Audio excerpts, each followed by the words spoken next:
Hello दोस्तों, welcome back to my channel. मैं हूं नवनीत सिंह ठाकुर। अगर आप क्लास 10th में हो या 12th में हो, अगर आपको कोरोना वायरस पर निबंध लिखना बहुत ही ज़्यादा कठिन लग रहा है तो आज की इस वीडियो को देखने के बाद आप चुटकियों में इस निबंध को आसानी से लिख सकते हैं।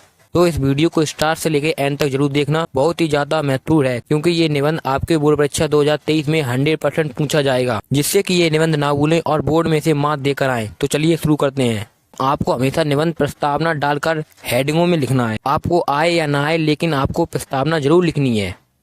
प्रस्तावना का मतलब होता है जिस निबंध के बारे में आप बात कर रही हैं उसका सारांश क्या है, आपको मात्र 4 लाइनों में लिखना होता है। मैं आप लोगों को बताता हूँ आपको प्रस्तावना कैसे लिखनी है। अभी मैं डाल दूंगा प्रस्तावना। कोरोना वायरस चीन के वुहान राज्य से समाचार की दृष्टि से फैला था। यानी कि जो कोरोना है वो चीन के वुहान राज्य में, चीन में कोई राज्य होगा वुहान राज्य का, वहां से वो फैला था। समाचार यानी लोगों की खबरों से फैला था। यह चीन के वुहान राज्य में, यानी चीन के जो वुहान राज्य में पशु यानी जानवरों, पशु मार्केट से निकलकर, यानी कोई जगह हुई जानवरों की, चीन से कई राज्यों में फैल गया है। पशु मार्केट यानी जो पशु को काटा जाता था वहां से निकलकर वह कई राज्यों में फैल गया। जहाँ पर पशु करते थे, पशु मार्केट उन्हें बोला जाता है। और देखते ही देखते इस बीमारी ने लाखों लोगों की जिंदगी से खेलने लगा। यानी कि देखते देखते यह कोरोना चारों तरफ से फैल गया। ठीक है, यानी चारों तरफ से फैल गया और ये लाखों लोगों की जिंदगी से खेलने लगा। कोरोना वायरस ने 180 देशों को, और यानी 180 देशों और उनके राज्यों, यानी जो उस देश के राज्य अपने चपेट में ले लिया।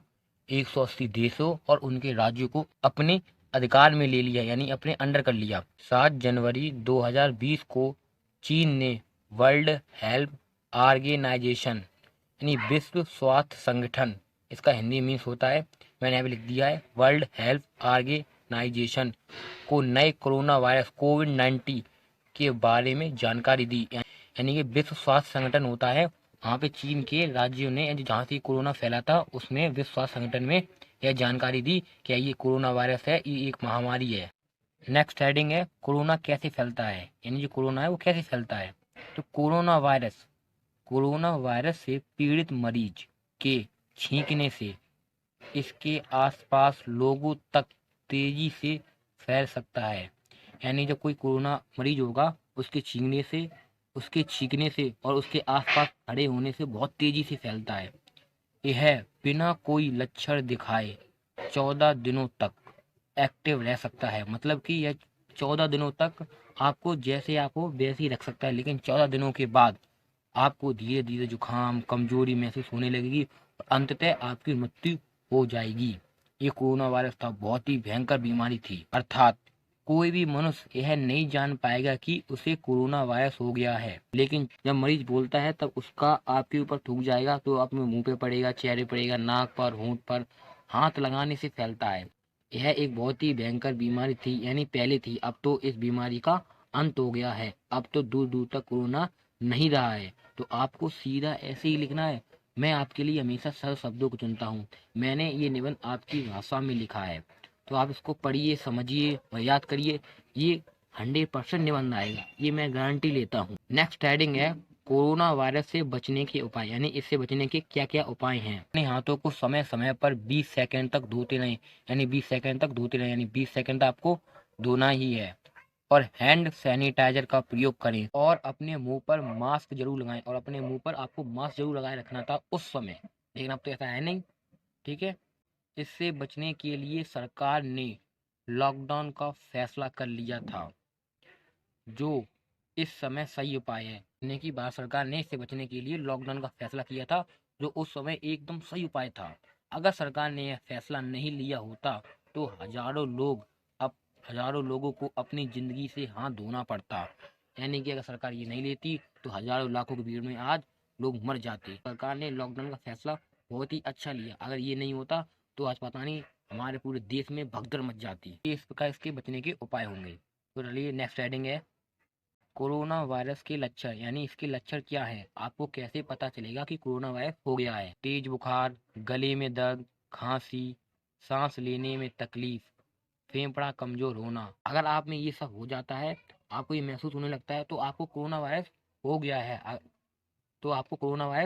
है। और यह शरीर के अंगों को नाकाम कर देती है, यानी अब कोई काम नहीं करने देती है, बिल्कुल एकदम नाकाम कर देती है, जिससे मरीज की मृत्यु हो जाती है। नाकाम कर देगी, कोई अंग काम नहीं करने देगी तो मरीज की मृत्यु हो जाएगी। ये ऐसा वायरस था, ये बहुत ही भयंकर वायरस था। हेडिंग है कोरोना वायरस को नष्ट करने की खोज, यानी कि इसको समाप्त करने की खोज कैसे की। तो पूरी दुनिया कोरोना वायरस को समाप्त करने के लिए जुट गई थी। पूरी दुनिया, सारे वैज्ञानिक इसको समाप्त करने के लिए जुट गए थे और अंत में वैज्ञानिकों ने एक वैक्सीन, यानी वैक्सीन होता है एक प्रकार का इंजेक्शन का निर्माण किया है। वैज्ञानिकों ने एक प्रकार का इंजेक्शन का निर्माण किया जिससे कोरोना वायरस जैसी वह भयंकर बीमारी का अंत हुआ। मात्र एक वैक्सीन ने, एक इंजेक्शन ने इस सारे कोरोना वायरस का नष्ट कर दिया। मात्र एक इंजेक्शन ने कोरोना वायरस को नष्ट कर दिया। आपके जरूर वैक्सीन लगी होंगी जिसकी मदद से ये कोरोना वायरस नष्ट हो चुका है। अब ये नहीं आएगा। इस कोरोना ने 2 सालों तक अपना कहर बरसाए हुए रखा था। नेक्स्ट हेडिंग है हमारी लॉकडाउन की भारत में पहली पहल। 21 मार्च को भारत के प्रधानमंत्री श्री नरेंद्र मोदी जी के नेतृत्व में समस्त जनता के साथ भारत में लॉकडाउन की घोषणा कर दी, यानी कि संपूर्ण देश में लॉकडाउन लगा दिया 21 मार्च को। ध्यान रखना, ये इम्पोर्टेंट क्वेश्चन है, ये क्वेश्चन ही पूछा जा सकता है। इसके चलते दुकान, दफ्तर, स्कूल, होटल, बस, रेल, हवाई जहाज आदि सब चीजें बंद कर दी गई। अब ये क्यों कर दी गई? क्योंकि यहाँ पे कोई भीड़ ना हो, कोरोना वायरस ना फैले। जब ये बंद रहेगा, अपने घर पर रहेंगे तो वायरस नहीं फैलेगा और भीड़ भाड़ से भी जनता दूर रहे, क्योंकि भीड़ भाड़ से जनता से दूर रहना था। थिएटर आदि सारी चीजें बंद कर दी गई, जिसके कारण से समस्त लोग अपने घर में कैद होकर रह गए, यानी कि जिसके कारण बहुत सारे लोगों को अपने घर में कैद होकर रहना पड़ा। फोन देखते थे, टाइम पास नहीं होता था। लेकिन सरकार ने जो ये किया, ये बहुत ही अच्छा किया। उपसंहार देखा जा रहा है, जहां मरीज का इलाज चल रहा है वहाँ हर चीज में कोरोना वायरस का प्रकोप तेजी से था, यानी कि जहाँ पहले मरीज का इलाज चलता था वहाँ हर चीज में कोरोना वायरस, यहाँ तक कि डॉक्टर को भी कोरोना वायरस हो जाता था, जिससे कि डॉक्टर ज़्यादा इलाज नहीं किया करते थे, वो भी डरा करते थे। लेकिन कोरोना वायरस का अंत एक वैक्सीन से हो रहा है और अभी भी हो रहा है। वैक्सीन लग गई है, तभी कोरोना वायरस का अंत हो गया है। यह वैक्सीन लोगों के मुंह पर खुशी लेकर आई है। इस प्रकार भारत इस भयंकर बीमारी से आजाद हुआ। तो इस प्रकार हमारा जो देश भारत इस कोरोना वायरस की भयंकर बीमारी से आजाद हुआ, मात्र एक वैक्सीन की वजह से। तो इस प्रकार हमारी भारत सरकार ने पूरे देश को बचाने के लिए लॉकडाउन का निर्णय किया। ये लॉकडाउन सही साबित हुआ। ठीक है, तो आपको बोर्ड में ऐसा ही कोरोना वायरस पर निबंध लिखना है। अगर आपने ऐसा लिख दिया तो आपके बोर्ड में 6 नंबर कोई नहीं काट सकता है। ठीक है, तो आपको ऐसा ही लिखना है।